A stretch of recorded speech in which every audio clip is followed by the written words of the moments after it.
गावावरून आले तेव्हा आपल्या भेंडीला छान अशी भेंडी लागली होती, पण ती झाली होती निबर. तरी पण मी तोडून घेतली आणि अहोंनी नाही तर घराजवळ औषध मारून घेतलं. गवत उगलं होतं त्यावर.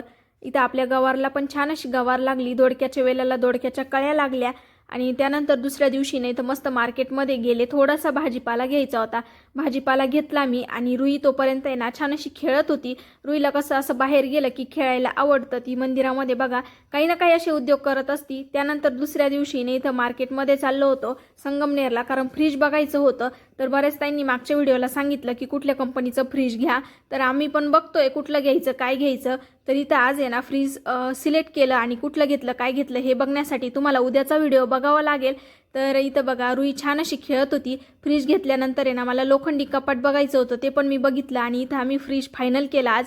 त्यानंतर घरी निघायचं होतं. तर हे आहेत माझे मावस देर आणि त्यांच्यासोबतच आम्ही गेलो होतो. पण त्याआधी ना त्यांचं दोघांचं थोडंसं काम होतं आणि मी पण मग डीमार्टमध्ये आले. इथं आहे ना मस्त थोडासा किराणा केला, आईस्क्रीम खाल्ली आणि त्यानंतर थोडी 200 लिटरची टाकी बघायची होती, ती पण आम्ही बघितली. घेतली तर काही नाही, येताना ना फळं घेतले आणि खूप जोराचा पाऊस चालू झाला त्यामुळे घरी यायला आम्हाला खूप उशीर झाला होता.